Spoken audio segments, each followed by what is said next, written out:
assalaamu calaykum asxaabta dhammaan meel kastoo aad joogtiinba waan idin salaamay kusoo dhowaada sheekadii dalmar wiilkii ducaysnaa qaybta shanaad.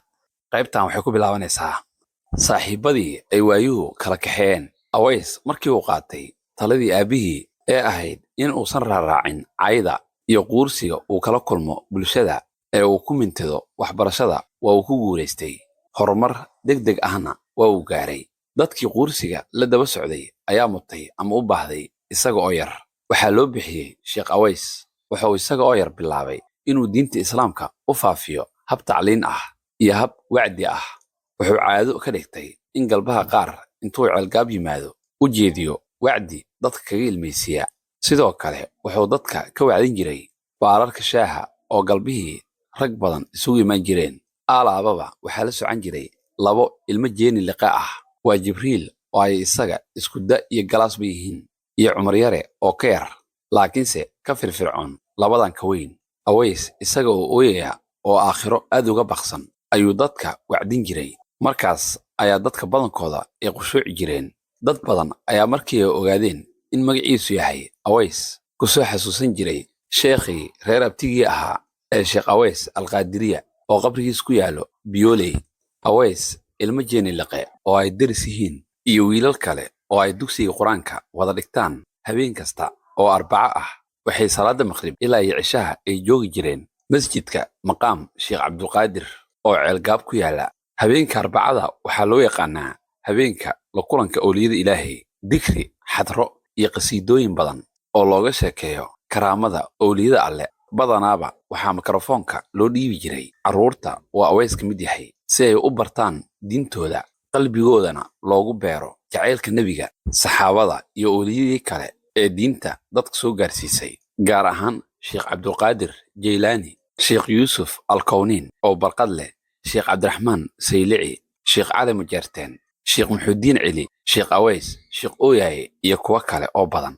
marka xafladdu ay dhammaato waxaa qof kasta la siin jiray bac yar oo lagu soo dhex riday rooti, xalwo iyo buskud. habeenada qaarna waxaa loo raacin jiray hilib mar hore la bisleeyey. habeenka khamiista waxaa loo kaxayn jiray guryo dadkoodu ay dalbadaan in loogu akhriyo subax khamiisaad. waxaana waalidiinta guryaha leh aways iyo carruurta kaleba siin jireen xoogaa shilimaad ah iyo casho macaan. galabta jimcaha macallin fiidow oo ah macallinkooda dugsi qur-aanka ayaa salaada casar kadib arday walba ku dhihi jiray akhri 1 qulhuwalle, 1 faataxo iyo 1 salli. una duceeya waalidiinta dhimatay iyo muslimiinta oo dhan. waa cashar kale oo loola jeedi jiray in carruurta yaryar maankooda lagu xardho inaysan marnaba ilaawin mowtidooda iyo unka aakhiro. habeenka jimcada waxaa iyaga oo faraxsan shilimaadkii la soo siiyey ay ku aadi jireen shaleebooyinka lagu dhigo filimada hindiga. duhurka dadka waaweyn intay howlaha ka nasanayaan ayaa aways iyo saaxiibadii isku soo mari jireen shineemo soomaaliya, shineemo nasar iyo shineemo afrika oo isku jira masaafo kala durugsan. ma aysan dareemi jirin kulka oo dariiqa waxay isku dhaafin jireen sheeko iyo iyaga oo isdacyadeynaya. waxay kala dooran jireen filimada dhegsan. nasiib darro filimada badankooda waxay daawadeen in ka badan 10 jeer, waayo filimada cusub ee dalka yimaado ayaaba yaraa. subaxda sabdiga ayaa iyaga oo faraxsan ay iskuulka aadi jireen. waxa ugu weyn ee iskuulka ku riixi jiray waxay ahayd inay saaxiibadood uga sheekeeyaan filimkii ay soo daawadeen habeenkii jimcaha. cumar yare wuxuu caan ku ahaa inuu matalo falkii ay samaynayeen atoorayaal badan oo hindi ah iyo weliba heeso badan oo af hindi ah oo uusan micnahooda mid ka aqoon balse uu xifdiyey. aways dhaqane iyo ilmo jeeni liqe markii ay dugsiga sare dhammeeyeen waxay dibadda u aadeen waxbarasho. aways waxaa deeq waxbarasho oo dhakhtarnimo ah uu ka helay jarmalka galbeed. jibriil jeeni liqe wuxuu tababar u aaday dalka ruushka. cumar jeeni liqana waddanka masar oo uu aaday inuu kasoo barto culuumta diinta islaamka. maansho hore loo yiri deriska caddaan iyo madow waxaan ka ahayn waad la wadaagtaa. saddexda aqooneed iyo saddexda dal oo ay kala aadeen ayaa qaabiyey habfikirka iyo waayaha nolosha oo ay wajahayaan. way sii bacrimiyeen oo waxaa shirkigii ay la dirirayeen uu la galay siyaasadda, dhaqanka iyo cibaadada muslimiinta maanta nool.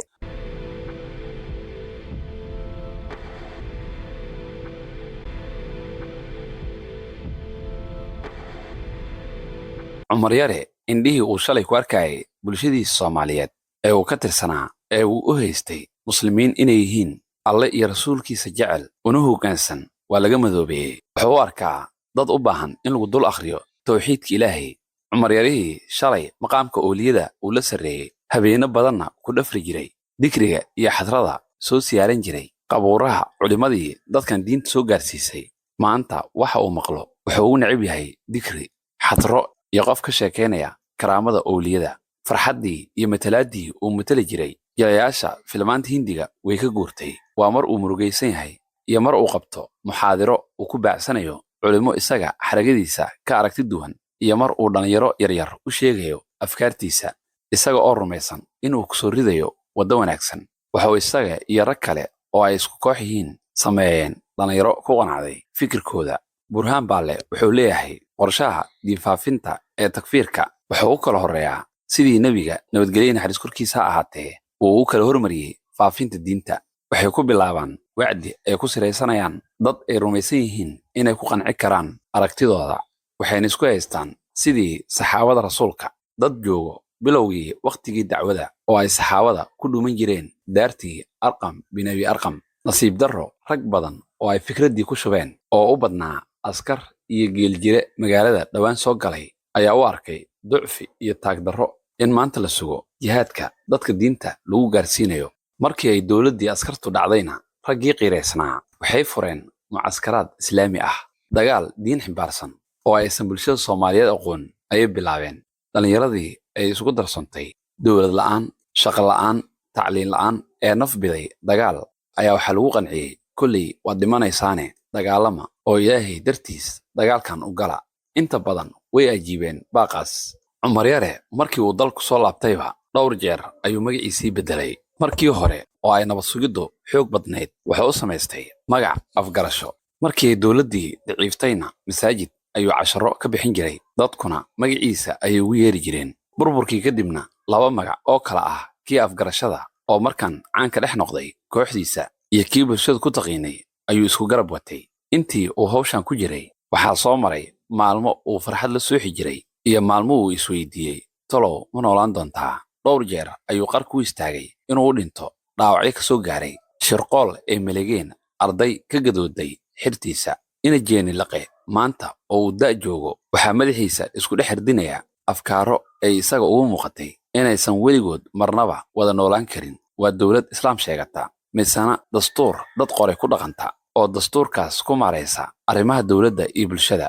dunidii islaamkana dimuqraadiyadda berigii hore afka baarkiisa iyo bishimaha korkooda ayayba ka ahayde, hadda ayaaba inta jilbaha loo dhigtay la raqayaa.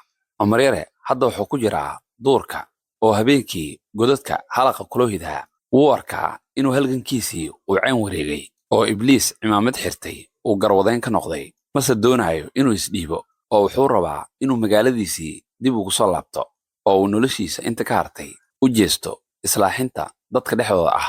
waxaa jooga niman shisheeye oo badankooda la baxay magacyo carbeed, qaarna waaba carab. waxay isugu jiraan dhowr nooc. kuwo waxay iska dhigayaan niman islaam ah oo u soo gurmaday diinta alle lana aamino. qaarkood waa saraakiil sarsare oo ka tirsan sirdoonka dalalkooda. qaar waa niman aqoon durugsan u leh macdanaha la soo bixidooda aysan u baahnayn qalab culus. qaarkoodna waa dambiilayaal ka soo baxsaday xabsiyada dalalkooda. dambiilayaashaas qaarkood waxaa loo haystaa carruur ay kufsadeen. qaar waa kuwii ay dowladahooda ka ilaalin jireen bulshadooda, laguna haayo saldhigyo aad loo ilaaliyo oo helay dal iyo dad beelaha ah. nimankaas shisheeye waxay dhammaantood la baxeen magacyo aan hoos u sii qodnayn oo meel loo raaco aan lahayn. waa abuuhebel oo lagu daray dalkii, gobolkii ama magaaladii uu ka soo jeeday, sida abuuhilaal alfaluujiye iyo wixii la mid ah. waa isku cadow oo kuwooda sirdoonka ah ee ku dhex jiro waxay ugaarsadaan kuwa baxsadka ah.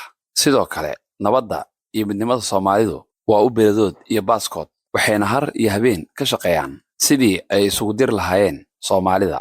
marna diinta islaamka ayay cadow u yihiin oo waa iyaga kuwa magac dilaya diinta iyaga oo magac diinta ku samaynaya fal kasta oo laga argagaxo. cumar yare oo magaciisii afgarashada uu ahaa Abu Dalxa, maanta asxaabtiisii hore dhexdooda waxaan bahdil ahayn kuma haysto, meeluu u baxsadana ma haysto, oo waxaa dhafoorka kaga haaya xabad wiilashii qaangaaray burburkii kadib. si uu isku muujiyo inuu weli nool yahay ayuu markii muddo la joogaba uu soo duubaa cod yar. Abudalxa Buufiskii ayaa ku weynaaday oo maanta qofna ma aamino, mana sheegi karo cidda uu ka baqayo. Cuntada mid uu gacantiisa ku karsado mooyee mid kale ma cuno. Haddii uu cunayana marka saxanka loo soo dhigo 3 jeer ayuu wareejiyaa, afkana ma saaro ilaa dadka la cunayo ay ka hor cantuugaan. Laakiinse si aan loo garan shakigiisa ayuu sheeko iyo qosol ku maaweeliyaa kuwa la cunayo.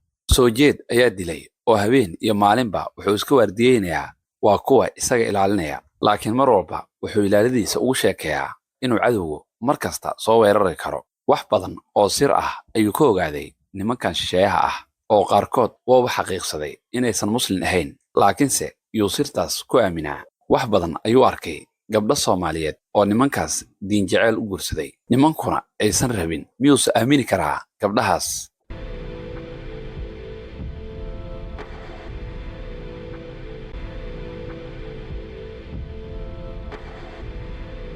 Jibriil Qooqane waa Jibriil Jeeni Liqehe. Markii uu dugsiga sare dhameeyay waxa uu soo baxday deeq waxbarasho oo uu dalka Sweden ku soo baran lahaa cilmiga beeraha. Jibriil waa uu diiday, sidaas ayayna ku dhaaftay deeqdii waxbarasho. Sanad kadib ayuu qortay ciidanka militariga, waxaana lagu qaatay sarkaal xigaan. Wax yar kadib waxaa loo diray dalkii la dhihi jiray Midowga Sofiyeeti. Weligiisba askarinimada waa uu jeclaa oo yaraantoodii markii Cumar Yare uu matali jiray atoorayaasha Hindida, Jibriil wuxuu matali jiray askarta filim ku jirta ee soo xiraya dadka. Dabeecaddii uu jeclaa ee ahayd amarka qalalan iyo ku tacaddiga dadka wuxuu ka dhex arkay askarta, sidaas ayuuna ugu biiray askarta. Wuxuu soo dhammaystay tababar tayo sare leh oo weliba ay macallimiintiisii siiyeen bilado geesinimo iyo howlkarnimo. Intii uu Sofiyeetka joogay wuxuu aad u dhex dabaashay, xiise daranna u qaaday taariikhda halgankii ay xoogsatadu isaga xoreynayeen dhiigmiyartada hantigoosadka ah una curiyeen nidaamka hantiwadaagga. Waxa uu dheeraa waxa uu dareensanaa in aragti falsafadeed kasta hirgelinteedu marka hore u baahan tahay xog ciidan oo hirgeliya isla markaasna ilaaliya. Markii uu dalku soo laabtay, saraakiishii Ruushka ayuu xiriir dhow la yeeshay. Iyaga ayaana madaxdii dalka ka codsaday in si degdeg ah loo dalacsiiyo, wayna ka oggolaadeen. Nasiib darro, xiriirkii Sofiyeetka iyo Soomaaliya ayaa si degdeg ah u go'ay. Waxaa xigay dagaalkii 77kii ee saraakiil badan oo loodkiisa ahaa ay ku jabeen iyo inqilaabkii dhicisoobay. Isagu inqilaabka kama qayb qaadan, laakiinse tuhun ayaa soo galay oo waxaa madaxdii dalka rumaysneed in inqilaabkan ay gadaal ka riixayeen Ruushka, Kuuba iyo Bahda Warsow. Habeen ayaa isaga oo gurigiisa jiifa waxa uu soo daatay ciidan dhar cad ah iyo ilaalada madaxweynaha. Indhaha ayaa laga xiray, waxaana si foolxumo badan looga hor bahdilay xaaskiisii iyo carruurtiisii. Xabsiga dhexe ayaa lagu xiray dhowr bilood oo xiriir ahna waa la jir dilay. Maxkamad ayaa la soo istaajiyey. Waa maxkamad rag badan oo saaxiibadii ahaa oo qolka uu ku xirnaa kula xirnaan jiray dil toogasho ah ku xukuntay. Waa nin dunida caysh ugu dhinaaye. Halkii uu dilka sugayay ayaa loo sheegay in la cafiyey iyo weliba inuu shaqadiisii dib ugu laabto. Intaas loogama harine sidii loo sii waday ayaa la geeyey madaxtooyada oo la hor fadhiisiyey madaxweynaha. Madaxweynihii ayaa niyadda u dhisay kuna qanciyey inuusan isagu ku jirin qurmiskii qarandumiska ahaa. Muddo yar kadibna saraakiil Maraykan ah oo hordhac u ah xiriirka cusub ee u bilaabmay Soomaaliya iyo Maraykanka oo Muqdisho yimid ayaa Jibriil Jeeni Liqe loo xil saaray inuu noqdo xiriiryaha wasaaradda gaashaandhigga iyo saraakiishaas. Muddo yar kadibna wuxuu tababaro kala duwan dhowr jeer u aaday Maraykanka. Dowladdii dhexe markay burburtay, Jibriil wuxuu ka mid ahaa dadkii u darsaday oo ay u caddaatay inuusan ku dhex noolaan karin fawdo iyo busaarad. Sidoo kale wuu iskalahan weynaa inuu qabiil horkaco oo uu u diriro iyo inuu qaxooti noqdo, isaga oo busaarad la gogo'ay oo maalintii isku dhaafiyo shax uu la ciyaaro odayaal reer baadiye ah.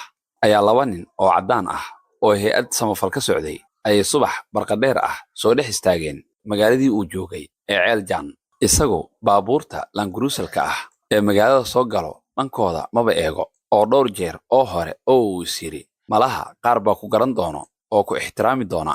Wuxuu kala kulmay wiilal qabtii ka taajiray, bililqana ka dhergay oo iyaga in gacmaha laga dhunkada mooyee aan aqoonin qof shalay wax ahaan jiray. Dad aan badnayn ayaa baabuurkii ku xoomay.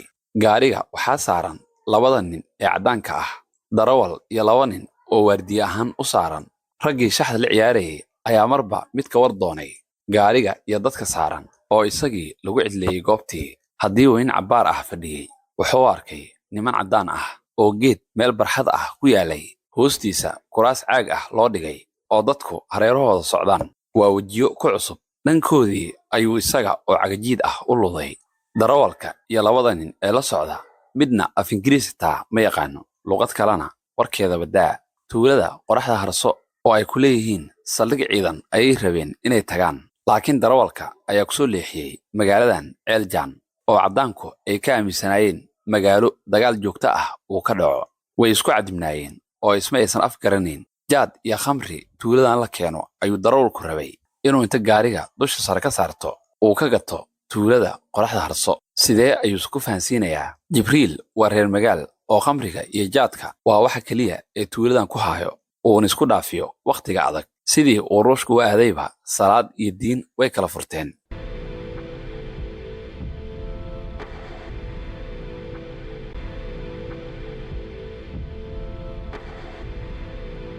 labada nin ee caddaanka ah si ay dareenkooda u qariyaan waxay xirteen muraayado madow oo dhanka ay eegayaan lama garan karo. jibriil muddo badan gerka iyo timahaba iskama uusan jarin, macaawiis iyo shaar duug ahna wuu wataa. wuxuu soo ag istaagay labada nin oo labadii wiil ee waardiyaha ah oo midba midka kale dhinac ka istaagay. labada nin way hadlayaan balse qof uu hadal celinayaa ma jiro. wadaad xirow ah ayaa af carabi uu laftigiisu dirqu ku keenay kula hadlay San Antoni oo iska dhigaya inuusan laftigiisu carabi badan aqoon. si aan loo garan ayaa dhowr eray ugu jawaabay oo u mahadnaqay kana codsaday in dadkan salaan laga gaarsiiyo. jibriil oo dadka ku xunsan gadaashooda taagan ayaa ingiliish kula hadlay. saa labadii nin oo caddaanka ahaa ayaa farxad la istaagay oo kor af ingiriis ugu yidhi yaa hadlay. jibriil ayaa isaga oo aan isdhibin ku yidhi dantiina ii sheega, aniga ayaa dadkan u gudbinayay. kalag ayaa samada ka qayliyey. allah waa jibriil, ma jibriil ayaa tahay? jibriil oo yaaban ayaa yidhi haa, ee adigu kumaa tahay? waa kalag, kanina waa antoni. miyaadan xasuusan saraakiishii maraykanka ahayd ee aad saaxiibada ahaydeen? haa, codkaaga ayaan gartay. jibriil muddo dheer muusan farxin sida uu ugu farxay nimankan caddaanka ah. waxaad mooddaa inuu helay walaalihii ay kala lumeen. weligii wadaadkii walaalkii ahaa ee cumar yare ma uusan raadin, laakiin marar badan ayay niyadda kaga soo dhici jireen nimankan caddaanka ah. malaha ruuxdooda ayaa isku meel laga beeray. labadoodii ayaa ku soo booday jibriil oo midba mar isku duubaa oo kor u qaadan. salaantii markay kala bogteen ayay u sheegeen inay hadda ka socdaan hay-ad samafal oo aysan ahayn saraakiil ciidan, laakiinse aysan indhaindhayntooda aysan ka marnayn arrimaha amniga. war jibriilow, meel kasta waan kaa raadinay oo weynay cid xitaa noo kaa sheegta inaad dhimatay iyo inaad nooshahay. jibriil ayaa afceliye u noqday oo dadkii iyo nimankii isfahamsiiyey. odayadii magaalada ayaa baahidooda caafimaad, waxbarasho iyo amni ka hadlay, kana codsaday in hay-addu halkan xafiis ka furato. labadii nin jibriil ayay ka waraysteen magaaladan iyo inay tahay meel la dejin karo hay-ad. isna waxa uu xoojiyey hadalkii duqowda. isla maalinkiiba waxay u dhiibeen jibriil lacag kooban oo ku filan xafiis iyo xarun caafimaad. waxayna ku dhaheen hadda noo raac tuulada qoraxda harso. darawalkii ayaa jibriil u sheegay sababta uu halkan u soo mariyey. jibriilna caddaankii ayuu oggolaansho ka keenay. heshiis hoose ayaa isaga iyo darawalkii ay wada galeen. intii ay gaariga ku sii jireen oo ay u sii socdeen tuulada qoraxda harso ayaa jibriil dhalqamri ah furtay oo si fiican u wabxay. busaarad sannado badan haysatay ayuu maanta ka mayrtay.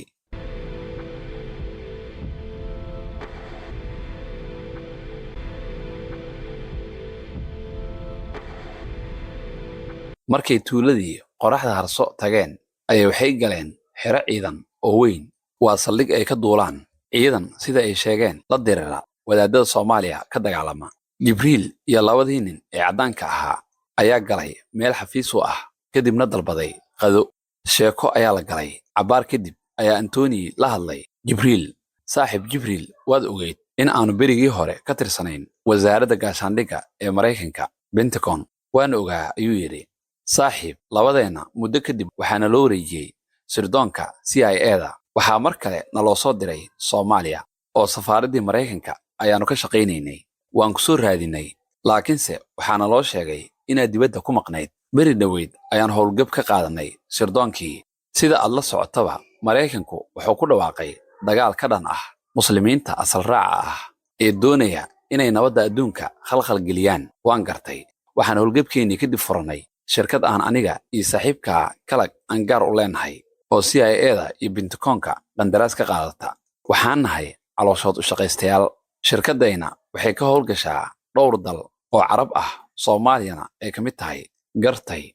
shaqadaynu waa in aanu tababarno, qalabaynana askarta la diriraysa argagixisada, soona qabqabanno, ciqaabno, xogna ka helno si looga hortago qaraxyo iyo dilal ay ka fuliyaan magaalooyinka waaweyn ee adduunka. gartay. saaxiib Jibriil, ninkaaga habboon inaad saldhigan taliya ka noqoto oo aad annaga iyo Soomaalida noo dhexayso ma jiro. waxaad u baahan tahay oo dhanna diyaar ayaan kuula nahay. cabbaar ayuu aamusay oo gerkii iyo shaaribkii cawsku way kaa salaaxay oo cabbaar aamusay oo mar dambe yidhi, aniguba calooshiis u shaqayste ayaan ahaye, maad shirkadda qayb iga siisaan intaad taliya xiro ii magacaabaysaan. way isdhugteen oo qosleen. kalag ayaa hadalkii kala wareegay Antoni. saaxiib soo dhowow, shirkaddan waa shirkaddaadii, annagana culays ayaadba naga furanaysaa oo waa sababta aan muddo badan kuu baafinaynay. waan ogeyn inaad culayska nala qaadi doonto. howlgallada geeska Afrika oo dhan adiga ayaa ka mas'uul ah. haddana qaabkaan u shaqayno oo dhan ayaan ku baraynaa. ina jeeni laqe inuu sidaa degdeg ah ruuxdiisa uga gato shayaadiintaas oo calooshiis u shaqaysta aan nixin, diyaarna u ah inuu soo gubo buulka hooyadii isaga oo daacad u ah balaayo aan la aqoon meelay degan tahay. waxaa ugu wacan 2 shay. horta colaad xun ayuu u qaaday wadaadadan soo baxay. markii uu sarkaalka sare ahaa, dowladduna dhisnayd, dan iyo heelo kama uusan geli jirin dhaqdhaqaaqyada wadaadada, mana uusan aadi jirin wacdiga iyo meel diin lagu haayaba.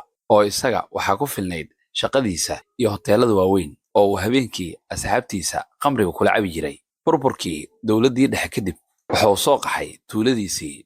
haddase magaalo weyn noqotay. waa ceeljaan. dad uu fahmo oo uu la sheekaysto. waxaa tuulada ka joogay niman qaadoolayaal ah. iyagana balwadda ayay ku saaxiibeen. dhowr jeer ayaa iyaga oo beladoodii wada fooqsanaya waxaa qabtay niman wadaadda ah oo sheeganayay inay fulinayaan xukunka shareecada. meel fagaare ah oo dumar, ciyaal iyo wax magarato kale ay ka buuxaan ayaa lagu tacsiiriyey oo lagu shaamugeeyey. wakhtigaa laga bilaabo reer tuuladii Jibriil waxay ugu yeeri jireen magacyo badan oo uu dhibsan jiray. colaadda labaad ee uusan beriga hooyo iyo gabar Soomaaliyeed uusan ugu diirnaxaynin waa berigii inqilaabku dhicisoobay. waa tii gurigiisa laga soo qabtay oo lagu hor bahdilay xaaskiisii uu aad ku jeclaa iyo 2 carruur ah oo ay u dhashay. subaxdii guriga laga saaray, subaxdii ku xigtay ayay xaaskiisii tumasho bilowday, weliba la tuman jirtay. askarta isaga xabsiga ku haya. nin askarta jeelka ka mid ah ayaa warkeeda oo dhan siin jiray. xanuunka jirdilka waxaa isaga uga xanuun badnaa ceebtay u soo jiiday xaaskiisa. qalbiga ayaa huri jiray. markii uu xabsiga ka soo baxayna wuxuu la kulmay xaaskiisii oo meel uu ku furay isagoo ogeyn oo guursatay mid ka mid ah raggii markii la xirayay guriga yimid. xilligaas wixii ka dambeeyey isaga iyo naxariisasho dumar way kala weydaartaan. midda agtiisa qiimaha ka leh waa midda uu habeenka uu qooq iska dareemo, uu dhowr eray oo afka baarkiisa ah uu ku dhaho. markuu kasoo tegayana waa kii caayaa oo hiifa. naf dunidan ku cadiban ayaa ku jirta. hadaf uu maanta nolosha ka leeyahay ma jiro. waxa keliya ee uu dareemayaa waa in wasaaraddii ay ku kaliftay inuu shaxaado geeljire bililqo ku naaxay uu maanta ka baxay oo uu doolar midig iyo bidix sidaas ugu tuurayo. waxaa kale oo uu dareemayaa oo weliba la odhan karo waa midda subaxdii dhaqaajisa inuu madax bannaanaaday fulinta amarro qalalan iyo jirdilka qofkii amarkiisa ka hor yimaado. subax iyo galabba intuu koox ciidamo ah oo wato baabuur qafalan ayuu u baxaa tuulooyin fogfog si uu u soo ugaarsado. wadaadkii isaga ula muuqdo argagixiso ha ahaado ama yuusan ahaane, tabliiq ha ahaado, suufi ha ahaado, salafiyada kale ee aan dagaal ku jirin ha ahaado, shaqadiisa maaha. waa kii ciqaaba oo si foolxun u jir dila ilaa Antoni iyo kalag ay ka naxeen dhaqankiisa foolxun oo isagii ay u fureen tababar ah sidii uu u kala garan lahaa dadka laaya iyo wadaadada diintooda daacad u ah, bulshadoodana wax tara. waa aakhir moo kibrey. wuxuu caan ka noqday inta u dhaxaysa dhulka ceeljaan iyo habaasweyne marka laga reebo 3 tuulo oo mantaana ah. waa laamaha foorara if iyo aakhiro iyo imood. waxaa loo bixiyey Jibriil qooqane. baabuurta qafilan ee uu wato maalintay ugu yartahay waxay jiraan dhowr neef oo xoolo ah iyo weliba carruur yaryar oo xoolahaas la joogto. Daawadayaal, sheekadan dalmar wiilkii ducaysnaa halkaasay noo joogto qaybtan. La soco qaybta xigta. Buuggan ciddii u baahanna waxay ka heli kartaa Barakaad Bookshop. Nabadey.